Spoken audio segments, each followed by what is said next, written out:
बेटा हम लोगों ने पॉलीजेनिक इनहेरिटेंस को पढ़ा था कल। तो पॉलीजेनिक इनहेरिटेंस में आपने ये देखा कि एक करेक्टर को कई सारे जीन्स रेगुलेट करते हैं, तभी हमने उसको क्या बोला था, polygene, polygenic inheritance. Polygenic inheritance means आपको ध्यान रखना है कि मल्टीपल एलील्स, पॉलीजेनिक और प्लियोट्रॉपी, तीनों में ज़्यादातर बच्चों को कन्फ्यूज होता है, तो ध्यान रखना हमेशा कि प्लियोट्रॉपी क्या है। प्लियोट्रॉपी का मतलब है एक जीन बहुत सारे कैरेक्टर, जबकि पॉलीजेनिक का मतलब क्या है, एक कैरेक्टर बहुत सारे जीन्स। पॉलीजीन का मतलब बहुत सारे जीन्स हैं जो एक कैरेक्टर को रेगुलेट कर रहे हैं। कल मैंने जो एक क्वेश्चन दिया था जिसमें कि दो जीन पेयर थे, दो जीन पेयर एक कैरेक्टर को रेगुलेट करते थे, तो वो भी पॉलीजेनिक था। वो भी क्या था, पॉलीजेनिक था बेटा। कर्नल कलर इन वीट, ये इस तरीके से क्वेश्चन पूछा जाता है। ठीक है, आप लोगों ने जिन्होंने भी आंसर भेजे थे लिखकर वो बिल्कुल सही थे। आपको मैं एक और चीज़ बताना चाहती हूँ कि जैसे कि मैंडल को हम लोगों ने कहा कि मैंडल का जो एक्सपेरिमेंट थे, मैंडल के एक्सपेरिमेंट्स, मैंडल ने डिसकंटिन्यूस वेरिएशन को शो किया था ना, जबकि हमने कहा पॉलीजेनिक इनहेरिटेंस जो है इसमें क्या शो किया गया है, ये कंटिन्यूस वेरिएशंस है। ये क्या है, कंटिन्यूस वेरिएशंस हैं। दूसरी चीज़ ये कि आपको ध्यान हो तो आपको बताया था बेटा, ध्यान करिए, आपको ये बताया गया था कि मैंडल जो अपने एक्सपेरिमेंट किए थे मोनोहाइब्रिड क्रॉस, डायहाइब्रिड क्रॉस, वहाँ पर जीन्स की यानी एलील्स की ब्लेंडिंग नहीं हुई थी। ध्यान है ना, इस बात को ध्यान रखिएगा। मैंडल के एक्सपेरिमेंट में ब्लेंडिंग नहीं थी। ये कैसे पता चला था कि ब्लेंडिंग नहीं थी, ये ऐसे पता चला था कि F2 जनरेशन जब आई थी तो रिसेसिव वाला करेक्टर शो हुआ था। सेल्फिंग कराई थी जब F1 जनरेशन में, तो रिसेसिव वाला करेक्टर F2 जनरेशन में पूरी तरीके से शो हुआ था, जिससे मैंडल ने ये पता लगा लिया कि एक्चुअली ये ब्लेंडिंग नहीं हुई है, जीन्स की ब्लेंडिंग नहीं होती है, केवल डोमिनेंट वाला जीन रिसेसिव को छुपा लेता है, इसीलिए रिसेसिव वाला दिखाई नहीं देता है। फिर इनकम्प्लीट डोमिनेंस में भी यही हुआ था। इनकम्प्लीट डोमिनेंस जो हमने मिराबलिस, जलापा और स्नैपड्रैगन में पढ़ा था, उसमें भी क्या हुआ था, उसमें भी कैपिटल आर और स्मॉल आर जो कि पिंक कलर को शो कर रहा था, जो कि पिंक कलर को शो कर रहा था, वो भी हमने कहा था ब्लेंडिंग नहीं है, वो भी ब्लेंडिंग नहीं है। लेकिन पॉलीजेनिक इनहेरिटेंस का आप याद रखिएगा, पॉलीजेनिक इनहेरिटेंस ध्यान रखिएगा, पॉलीजेनिक इनहेरिटेंस एक ब्लेंडिंग इनहेरिटेंस है। क्या है ये, ब्लेंडिंग इनहेरिटेंस है। ब्लेंडिंग इनहेरिटेंस का मतलब ये हुआ कि यहाँ पर तो ब्लेंडिंग हो रही है जीन्स की, यानी ABC जीन्स जो कि capital A, capital B, capital C genes जो डोमिनेंट वाला जीन है, हम लोग उसकी काउंटिंग करके ही पता लगा रहे हैं कि कौन सा कलर स्किन का दिखाई देगा, यानी कि ये ब्लेंडिंग इनहेरिटेंस है। क्या है ये, ब्लेंडिंग इनहेरिटेंस। यहाँ पर ब्लेंडिंग हो गई है, ब्लेंडिंग यानी करेक्टर जीन्स जो है वो मिक्स हो रहे हैं, जीन्स जो है वो मिक्स हो गए हैं, इसीलिए वो डोमिनेंट वाला या रिसेसिव वाला इस तरीके से कुछ नहीं है, वहाँ पर सिर्फ डोमिनेंट वाले जीन को ही काउंट किया जा रहा है। तो ध्यान रखना, पॉलीजेनिक इनहेरिटेंस एक ब्लेंडिंग इनहेरिटेंस है। अब आपको ध्यान ये रखना है कि पॉलीजेनिक इनहेरिटेंस का जो ग्राफ बनाया जाता है, पॉलीजेनिक इनहेरिटेंस का जो ग्राफ बनाया जाता है वो F2 जनरेशन का ग्राफ इस तरीके से बनाते हैं बेटा। तो ये बेल शेप का ग्राफ दिखता है। कैसा ग्राफ दिखता है, बेल शेप का ग्राफ, बेल शेप का दिखता है।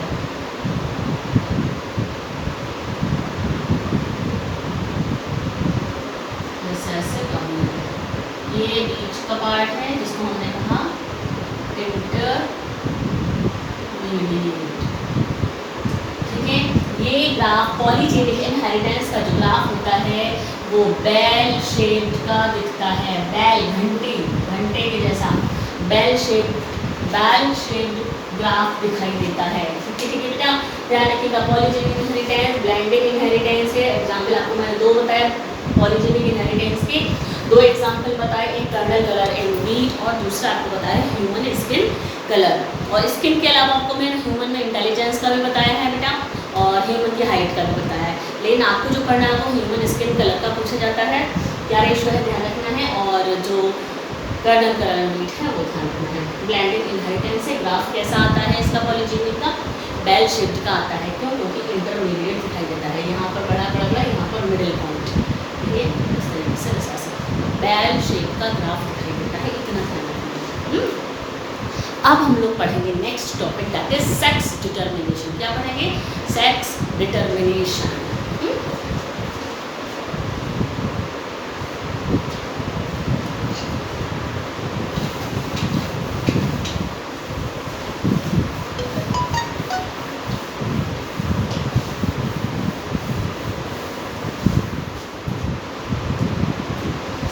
अब हम लोग पढ़ेंगे सेक्स डिटर्मिनेशन।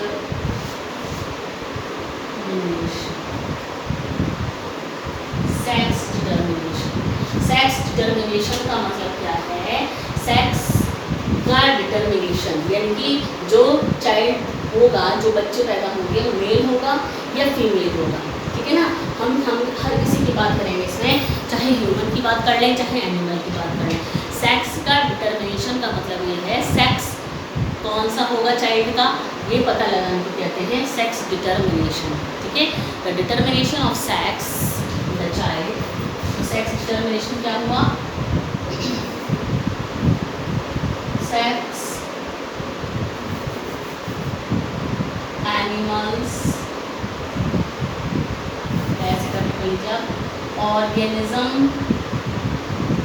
ऑर्गेनिजम्स में सेक्स डिटरमाइन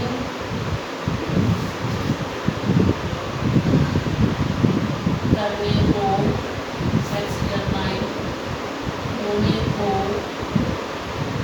सेक्स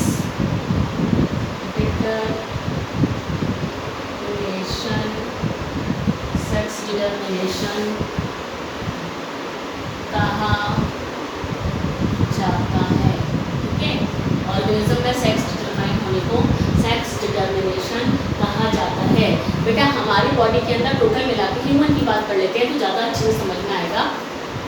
आपको पता है कि ह्यूमन की बॉडी में टोटल मिला के कितने क्रोमोसोम्स हैं? 46 क्रोमोसोम्स हैं। हमारी बॉडी में कितने क्रोमोसोम्स हैं? हमारी हर सेल के अंदर 46 क्रोमोसोम्स होते हैं, है ना? ये 46 क्रोमोसोम्स यानी 2n क्रोमोसोम्स हैं, डिप्लॉइड सेल्स हैं, तो 46 क्रोमोसोम्स होते हैं। इन 46 क्रोमोसोम्स में से यानी कि 46 क्रोमोसोम या हम इसको 23 पेयर्स भी तो कह सकते हैं। हम 46 क्रोमोसोम्स या 23 पेयर्स भी तो कह सकते हैं, क्योंकि क्रोमोसोम्स हमेशा पेयर में ही होते हैं। क्रोमोसोम्स हमेशा पेयर में ही होते हैं। तो 46 क्रोमोसोम्स कहिए या हमारी बॉडी में 23 पेयर क्रोमोसोम्स हैं, एक ही बात है। इन 23 पेयर्स में से 22 पेयर क्रोमोसोम सभी की बॉडी में सेम होते हैं।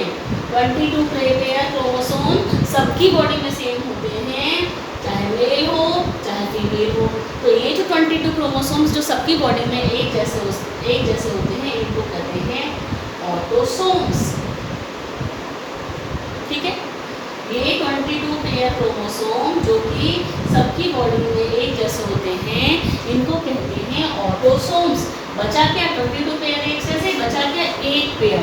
तो एक पेयर क्रोमोसोम जो अलग होता है, ये एक पेयर क्रोमोसोम सेक्स डिटरमाइन करता है।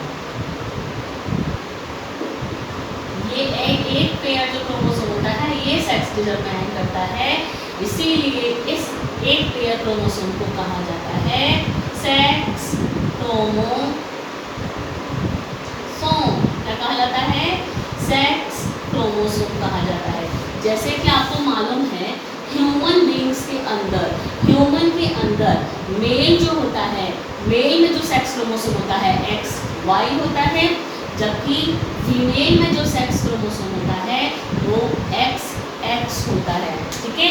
तो XY क्रोमोसोम ये बताना है कि मेल है और XX क्रोमोसोम जो है ये फीमेल। तो ये सेक्स क्रोमोसोम। तो सेक्स का डिटर्मिनेशन कौन करता है? सेक्स क्रोमोसोम्स करते हैं। ठीक है? 46 क्रोमोसोम्स में से 23 पेयर क्रोमोसोम्स में से 22 पेयर क्रोमोसोम सबकी बॉडी में एक से ऑटोसोम कहा जा रहा है। एक पेयर अलग होता है जो ये बताता है कि ये मेल है या फीमेल है। वो एक पेयर क्रोमोसोम क्या कहलाता है? सेक्स क्रोमोसोम कहलाता है। ठीक है? समझ में आ रही है बेटा? अब हमें यहाँ पर सेक्स डिटर्मिनेशन कुछ और ऑर्गेनिजम्स के अंदर भी पढ़ना है। आपको अभी मैंने ये बताया कि सेक्स का डिटर्मिनेशन कौन करता है? सेक्स क्रोमोसोम करता है।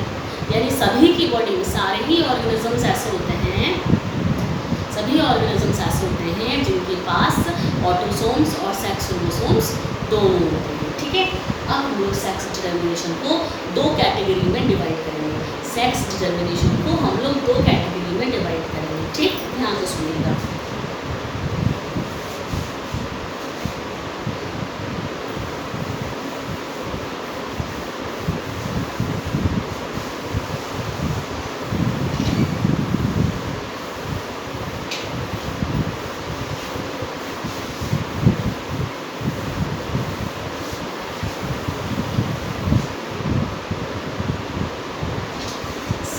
डिटर्मिनेशन को हम लोग दो पार्ट में डिवाइड कर देते हैं।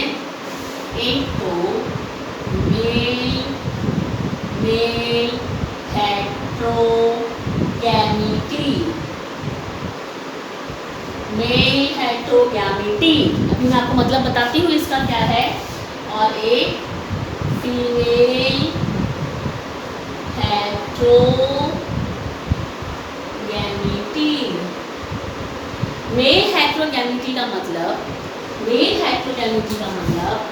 जिन ऑर्गेनिजम्स में मेल के पास दो अलग अलग टाइप के क्रोमोसोम्स होते हैं, दो अलग अलग टाइप के क्रोमोसोम यानी कि हेट्रोगैमिटी, दो अलग अलग टाइप के क्रोमोसोम यानी हेट्रोगैमिटी, है ना। हेट्रो यानी अलग अलग टाइप के, विभिन्न प्रकार के गैमेट।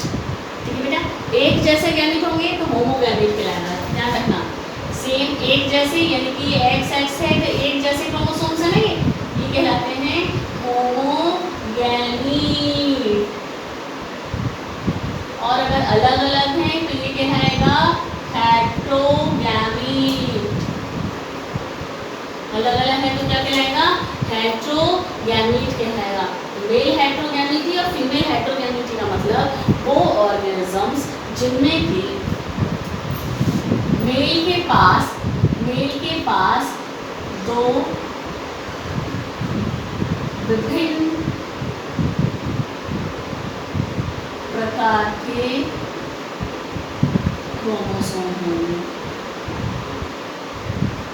जैसे कि हम मेल हेट्रोगैमिटी को दो पार्ट में डिवाइड कर देते हैं। एक तो XX Y टाइप क्रोमोसोम्स या XY टाइप सेक्स डिटर्मिनेशन, या XX और X0 टाइप डिटर्मिनेशन। यहाँ पर क्या है, ये जो XX है, हम लोग क्या पढ़ रहे हैं, मेल हेट्रोगैमिटी यानी XY जो कि क्या है, ये है मेल, ये मेल का सिंबल होता है बेटा, और ये क्या है, फीमेल।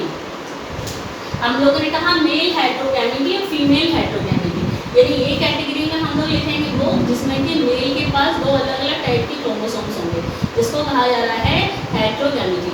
ये फीमेल हेट्रोगैमिटी, ये मेल हेट्रोगैमिटी।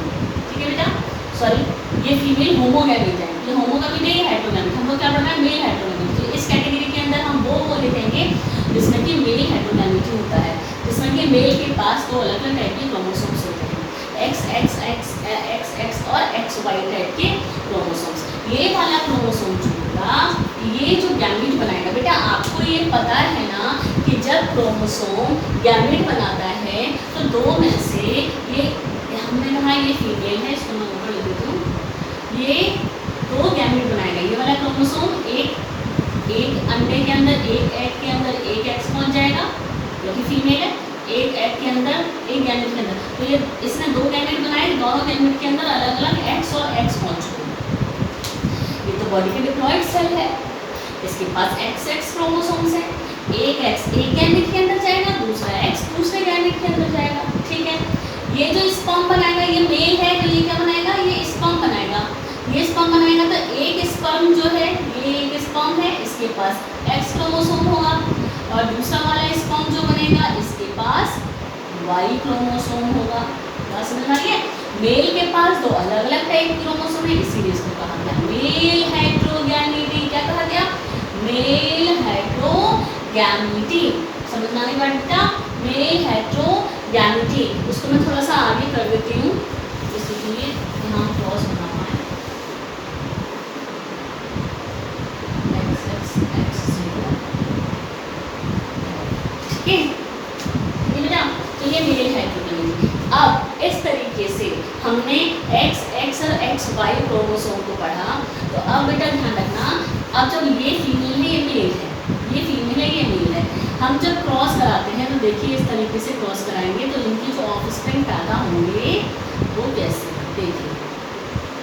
यहाँ हम मेल को लिख लिया, मेल के क्रोमो गैमेट होगा, ठीक है, एक्स एक्स, यहाँ पर फीमेल, ये मेल और यहाँ पर फीमेल। इस एक्स को इस एक्स के साथ करिए, एक्स एक्स, इस एक्स को इस वाई के साथ एक्स वाई, फिर इसको इसके साथ एक्स एक्स और ये एक्स वाई, ठीक है, ये बात समझ में आ रही है बेटा। तो ये क्या हुआ, ये बन गया फीमेल, ये मेल, ये मेल, यानी 50% फीमेल और 50% मेल बन गए, ठीक है, 50% फीमेल और 50% मेल बने, ठीक है बेटा, बात समझ में आ रही है। तो इस तरीके से आपको दिखाई दिया कि जब ये वाले एग यानी फीमेल यानी ये वाला एग जब इस वाले स्पर्म के साथ फ्यूज होगा तो फीमेल बनेगी, लेकिन अगर ये वाला एग इस वाई के साथ फ्यूज हो गया तो बॉय बनेगा, ठीक है ना, बात समझ गया, मेल बनेगा। ये जो एक्स होता है ना, मेल के पास दो अलग अलग टाइप के क्रोमोसोम है, मेल के पास दो अलग अलग टाइप के क्रोमोसोम्स हैं। तो ये वाला स्पर्म जिसके पास एक्स क्रोमोसोम है, ये वाला स्पर्म जिसके पास एक्स क्रोमोसोम है, ये कहलाता है गाइनो स्पर्म। गाइनो को याद रखिए, गाइनो वर्ड हमेशा फीमेल के लिए यूज किया जाता है, तो फीमेल जैसा ही एक्स क्रोमोसोम है इसके पास, तो गाइनो स्पर्म। जबकि ये जो वाई क्रोमोसोम है, ये वाई क्रोमोसोम वाला स्पर्म क्या कहलाएगा, एंड्रो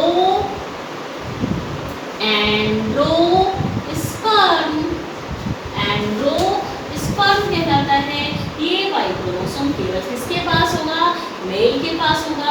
तो मेल का एक्स मेल स्पर्म, मेल यानी जो स्पर्म जिसके पास एक्स क्रोमोसोम है वो गाइनोस्पर्म कहलाएगा, वाई क्रोमोसोम वाला जो स्पर्म है वो एंड्रोस्पर्म कहलाएगा।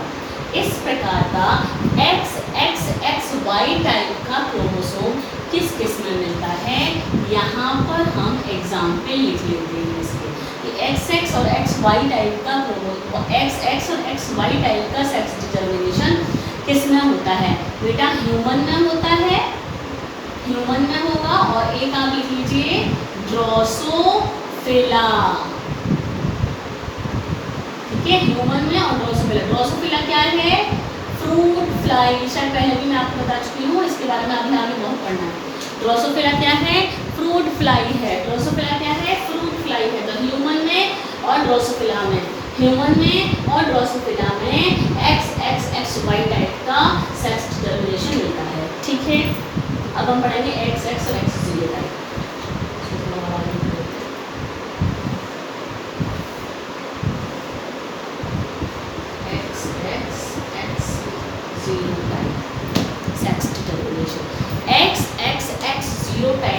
सेक्स डिटर्मिनेशन जो है XX टाइप सेक्स डिटर्मिनेशन, हम क्योंकि पढ़ रहे हैं मेल हेट्रोगैमिटी, ये एक जैसे हैं, यानी कि ये है फीमेल, इसमें XX, ये X0 है। X0 का मतलब इसके पास एक एक्स क्रोमोसोम है, दूसरा जो गैमेट है उसके पास कोई क्रोमोसोम ही नहीं है। तो ये है बेटा मेल, ठीक है, मेल हेट्रोगैमिटी। ये वाली जो फीमेल होगी जिसके पास XX क्रोमोसोम है, ये दो टाइप के गैमेट बनाएगी। एक गैमेट के अंदर दो टाइप के मीन्स दो गैमेट जो बनाएगी उन दोनों के पास ही XX होगा, तो मिल तो एक जैसे क्रोमोसोम। जबकि ये वाला मेल जब अपने स्पर्म बनाएगा तो एक स्पर्म के पास तो X क्रोमोसोम होगा, लेकिन दूसरे स्पर्म के पास कोई क्रोमोसोम नहीं है। ये X0 टाइप का जो सेक्स डिटर्मिनेशन है इसमें मेल में, इसमें क्या होता है कि जो ये गैमेट बनाएगा, तो ये गैमेट जो बनेगा तो ये X क्रोमोसोम एक स्पर्म के पास जाएगा, लेकिन दूसरे वाले के पास कोई भी क्रोमोसोम नहीं जाएगा, कोई भी क्रोमोसोम इसके पास नहीं जाएगा, ठीक है। तो इस टाइप से, अच्छा ये वाला जो सेक्स डिटर्मिनेशन है ना, XX टाइप का जो सेक्स डिटर्मिनेशन है, ये एक साइंटिस्ट थे मैकक्लंग, एक साइंटिस्ट थे मैकक्लंग ने इसको एक्सप्लेन किया था। मैकक्लंग एक साइंटिस्ट थे, उन्होंने इस XX टाइप के सेक्स डिटर्मिनेशन को एक्सप्लेन किया था। ये वाला जो XX जीनोटाइप जो सेक्स डिटर्मिनेशन है बेटा, ये किस में मिलता है? ग्रासहॉपर में। ये वाला किस में मिलता है? ये वाला हम यहाँ पर इसका एग्जाम्पल लिख लेते हैं, ग्रासहॉपर, टिड्डा जिसको बोलते हैं ना, घास में रहता है, ग्रासहॉपर में मिलता है। मैकक्लंग ने इसको एक्सप्लेन किया था। किसने एक्सप्लेन किया था इसको? मैकक्लंग ने इसको एक्सप्लेन किया था। सेम इसी तरीके से हम यहाँ पर इसका क्रॉस बना सकते हैं बेटा। देखिए ये हमने यहाँ पर लिया मेल हेट्रोगेनिटी, तो यहाँ पर X और यहाँ पर 0, ठीक है। यहाँ पर फीमेल को लिख लेते हैं XX। अब क्रॉस कराएंगे जब XX 0 X 0, यानी 50% वही बना, 50% फीमेल और 50% मेल, जिसके पास एक क्रोमोसोम नहीं है। तो ये हुआ XX जीनोटाइप का सेक्स डिटर्मिनेशन। क्या हुआ? XX जीनोटाइप का सेक्स डिटर्मिनेशन। बात समझ में आ रही है बेटा? अभी तक हमने मेल हेट्रोगैमिटी पढ़ी है। क्या पढ़ी है? मेल हेट्रोगैमिटी, जिसमें मेल के पास 2 क्रोमोसोम जो होते हैं वो अलग अलग टाइप के होते हैं। बात समझ आ रही है? क्वेश्चन ऐसा भी पूछा जाता है कि गिव एग्जाम्पल, एक एग्जाम्पल बताइए जिसमें कि मेल हेट्रोगैमिटी पाई जाती है। तो आपको पता है कि मेल हेट्रोगैमिटी किस में पाई जाएगी? ह्यूमन बींग्स में और ड्रोसोफिला में।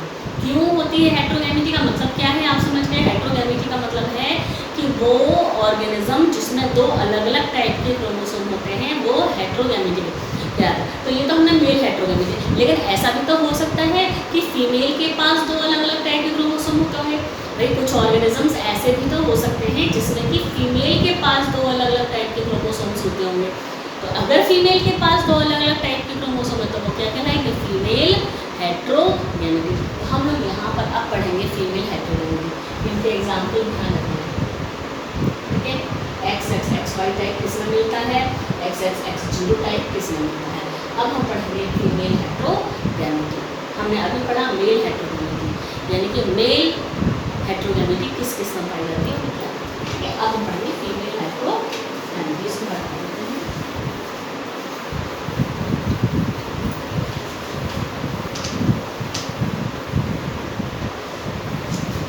तो फीमेल हेट्रोगैमिटी जो है ये 2 पार्ट में डिवाइड करती है,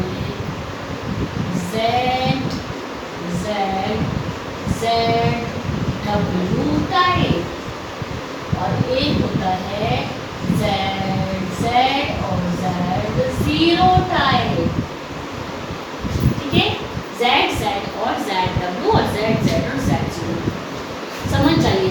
फीमेल हेट्रोगैमिटी कह रहे हैं यानी कि जिसके पास 2 अलग अलग टाइप के क्रोमोसोम हैं, यानी कि ये क्या है?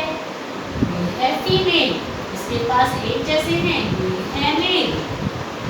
यानी कि अब आपसे पूछा जाएगा कि मेल, ये मेल क्या है बेटा? ये हेट्रोगैमिट तो नहीं है मेल, ये क्या है? होमोगैमिट। ये क्या है? हेट्रोगैमिट। तो हमने लिखा फीमेल हेट्रोगैमिटी। अगर हम यहाँ पर इसकी जगह पर मेल होमोगैमिटी लिख देते तो क्या गलत होता? हम इसको होमोगैमिटी करके भी तो लग सकते हैं।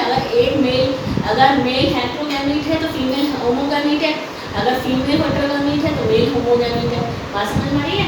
तो इसमें यहाँ पर फीमेल के पास 2 अलग अलग टाइप के क्रोमोसोम्स हैं, इसीलिए इस कैटेगरी को हमने कहा है फीमेल हेट्रोगैमिटी। यहाँ पर ZZ Z0 टाइप जो है इसमें ये आप समझ जाइए, ये एक जैसे हैं, यानी कि ये है क्या? मेल और ये है क्या? फीमेल, ठीक। तो ये हम लोग पढ़ रहे हैं फीमेल हेट्रोगैमिटी। ये किस में मिलता है? फाउल्स बोलने की वजह से होता है बर्ड्स, फिश, ठीक है। फाउल्स, फिश, बटरफ्लाई में, बटरफ्लाई में लिख लीजिए, बटरफ्लाई में पूछा जाता, और फाउल, फिश, ठीक है। तो ZZ ZW टाइप क्रोमोसोम जो होते हैं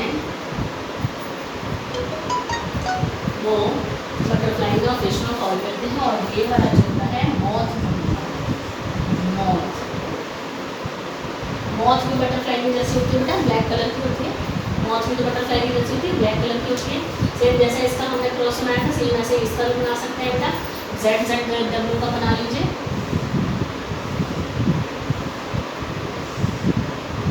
Z हम यहाँ पर मेल को लेते हैं, हम यहाँ पर मेल को लेते हैं, यहाँ पर फीमेल करते हैं। मेल हमारा ये है, फीमेल हमारा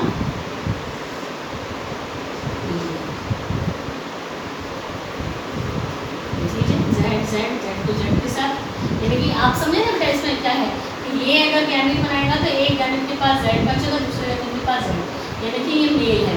जबकि इसमें Z एक के पास और W दूसरे के पास, तो सेम क्रॉस बनेगा ZW और ZW, यानी 50% मेल और 50% फीमेल। सेम ऐसा ही इसका भी क्रॉस बनेगा। यहाँ पर हम लिख रहे हैं क्या, मेल, Z लिख लीजिए, Z0 और Z0। 50% के पास मेल और 50% क्या बने, फीमेल। तो फीमेल हेटेरोगैमेटी, फीमेल जो एग बनाएगी ना, यहाँ पर फीमेल जो एग बनाएगी एक गैमेट के पास, यानी एक एग के पास तो Z क्रोमोसोम होगा, जबकि दूसरे गैमेट के पास, दूसरे एग के पास कोई क्रोमोसोम नहीं होगा। ठीक है, दूसरे गैमेट के पास, दूसरे एग के पास कोई, जीरो का मतलब है कि वो गैमेट के पास कोई भी क्रोमोसोम नहीं पहुँचेगा, यानी एक क्रोमोसोम की कमी होती है वहाँ पर। ठीक है, एक क्रोमोसोम की बेटा कमी होती है। इस तरीके से ये हमने समझा। अभी हमें सेक्स डिटरमिनेशन और आगे पढ़ना है बेटा, मेल हेटेरोगैमेटी और फीमेल हेटेरोगैमेटी। ठीक है, देखिए NCERT में क्या लिखा हुआ है इसके बारे में थोड़ा सा देख लेते हैं।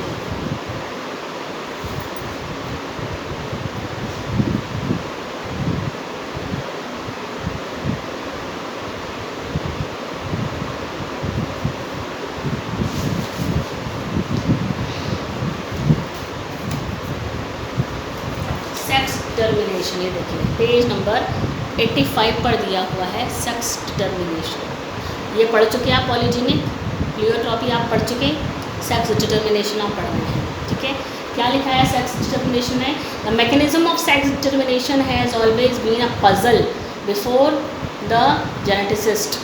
यानी जेनेटिक्स में सेक्स डिटर्मिनेशन बहुत ज़्यादा पजल हो गई। पजल दिखाई दे रही है आपको, किसी में क्रोमोसोम है किसी में नहीं है। The initial clue about the genetic chromosomal mechanism of sex determination can be traced back to some of the experiments carried out in insect. Sex determination का जो पता लगाया गया वो बेटा इंसेक्ट से पता लगा, इंसेक्ट से पता लगा किस तरीके से सेक्स डिटर्मिनेशन होता है। In fact, the cytological observations made in a number of insects led to the development of the concept of genetic chromosomal basis of sex determination. और इंसेक्ट से ही पता लगा कि किस तरीके से क्रोमोसोम्स अरेंज होते हैं। Henking 1891 could trace a specific nuclear structure all through spermatogenesis in a few insects। एक साइंटिस्ट थे बेटा हैंकिंग, 1891 में इन्होंने क्या किया, एक एक्सपेरिमेंट किया जिसमें कि कुछ इंसेक्ट्स में स्पर्मेटोजेनेसिस को इन्होंने देखा। हैंकिंग ने 1891 में, हैंकिंग नाम के साइंटिस्ट ने 1891 में कुछ इंसेक्ट्स के अंदर कैसे स्पर्मेटोजेनेसिस होती है ये देखा। स्पर्मेटोजेनेसिस का मतलब, स्पर्मेटोजेनेसिस का मतलब होता है स्पर्म्स का फॉर्मेशन। स्पर्मेटोजेनेसिस का मतलब होता है स्पर्म्स का फॉर्मेशन। तो हैंकिंग ने 1891 में इंसेक्ट के अंदर स्पर्म फॉर्मेशन को देखा, यानी स्पर्मेटोजेनेसिस को देखा। तो उन्होंने देखा and it was also observe by him that 50% of the sperm received the structure after spermatogenesis whereas the 50% sperm did not receive it। Henking ने जब 1891 में जब एक्सपेरिमेंट किया इंसेक्ट पर, तो हैंकिंग ने स्पर्मेटोजेनेसिस को देखा था। स्पर्मेटोजेनेसिस को जब देखा ना, तो उन्होंने देखा कि इंसेक्ट्स में जब स्पर्म्स बन रहे हैं तो कुछ स्पर्म्स तो ऐसे बन रहे थे जिनके पास एक स्पेशल स्ट्रक्चर था, जबकि कुछ स्पर्म यानी 50%, उन्होंने देखा कि 50% स्पर्म्स के पास तो एक स्ट्रक्चर था जबकि 50% के पास वो स्ट्रक्चर नहीं था। तो उन्होंने कहा वो स्ट्रक्चर कौन सा स्ट्रक्चर, उन्होंने कहा, तो उन्होंने कहा है कि स्पर्मेटोजेनेसिस जब इंसेक्ट्स में होती है तो कुछ स्पर्म्स ऐसे बने जिनके पास एक स्पेशल स्ट्रक्चर था। बाद में उन्होंने ऑब्जर्व करा एक्चुअली वो स्पेशल स्ट्रक्चर क्या था, एक्स क्रोमोसोम। उन्होंने फिर बताया एक्चुअली इंसेक्ट्स के अंदर जो स्पर्मेटोजेनेसिस होती है उनमें जो स्पर्म बनते हैं, आधे गैमीट के अंदर तो एक्स क्रोमोसोम जाता है पर आधे गैमीट के अंदर एक्स क्रोमोसोम नहीं जाता है। तो आधे गैमीट के अंदर क्या जाता है, वाई। तो उन्होंने 50% जो एक स्पेशल स्ट्रक्चर जा रहा था उसको उन्होंने नाम दिया एक्स। 50% के अंदर जो जा रहा था उसको नाम उन्होंने क्या दिया बेटा, एक्स कहा। तो उन्होंने कहा इसका मतलब मेल के पास 50% में होता है, 50% में एक्स क्रोमोसोम मिला, whereas the other 50% sperm did not receive it. उन्होंने कहा 50% के पास एक स्ट्रक्चर जा रहा है जबकि 50% के पास नहीं जा रहा। तो Henking gave a name to this structure as X body. Henking ने उस स्पेशल स्ट्रक्चर को नाम दे दिया एक्स बॉडी। तो उन्होंने कहा कि ये एक्स बॉडी नाम का जो स्ट्रक्चर है, उन्होंने कहा ये एक्स बॉडी नाम का जो स्पेशल स्ट्रक्चर है 50% स्पर्म के अंदर जा रहा है, 50% के अंदर नहीं जा रहा, ठीक। But he could not explain its significance, लेकिन वो उसका सिग्निफिकेंस, उनका लाभ, उसका फ़ायदा नहीं बता पाए कि 50% के अंदर जो एक्स बॉडी जा रही है 50% के अंदर नहीं जा रही है। तो आखिर इसका फ़ायदा क्या है कि 50% के अंदर जा रही है, 50% के अंदर नहीं जा रही है। Further investigations by other scientists led to the conclusion that the X body of Hanking was in fact a chromosome. बाद में और साइंटिस्ट आए तो उन्होंने एक्चुअली कहा कि एक्चुअली जिसको हैंकिंग ने एक्स बॉडी कहा था वो तो एक्स क्रोमोसोम था, and that's why it was given x chromosome. और बाद में उस एक्स बॉडी को नाम दे दिया गया एक्स क्रोमोसोम। क्या नाम दे दिया गया बेटा, एक्स क्रोमोसोम। इस तरीके से बेटा, इस तरीके से ये पता लगा एक्चुअली एक्स क्रोमोसोम क्या है। तो ध्यान क्या रखना है, सेक्स डिटर्मिनेशन में सबसे पहले हैंकिंग ने 1891 में इंसेक्ट्स के ऊपर एक्सपेरिमेंट करा, जिसमें उन्होंने ये दिखाया कि इंसेक्ट्स में जब स्पर्मेटोजेनेसिस होती है उसमें उन्होंने क्या देखा कि स्पर्म्स इंसेक्ट के अंदर जब स्पर्मेटोजेनेसिस होती है तो कुछ स्पर्म्स के अंदर एक स्पेशल स्ट्रक्चर जा रहा था, कुछ भी 50% याद रखना। उन्होंने देखा 50% के अंदर तो स्पेशल स्ट्रक्चर जा रहा था और 50% के अंदर कोई स्पेशल स्ट्रक्चर नहीं जा रहा था। बाद में उन्होंने कहा कि ये स्पेशल स्ट्रक्चर तो एक्स बॉडी है जो 50% स्पर्म में जा रहा था, 50% स्पर्म्स में नहीं जा रहा था। तो उन्होंने उसको बाद में और साइंटिस्ट आए तो उन्होंने कहा कि भाई ये हैंकिंग ने जो एक्स बॉडी नाम लिया है ये x body actually x chromosome है जो 50% मेल में जा रहा है और 50% मेल में 50% गैमीट में 50% यानी 50% स्पर्म में नहीं जा रहा है, ठीक है। इतना पढ़िएगा, क्या मेल हेटेरोगैमिटी है, क्या फीमेल हेटेरोगैमिटी है, ठीक है। हम लोग आगे अभी इसी को कंटिन्यू करेंगे, सेक्स डिटर्मिनेशन को ही, ठीक।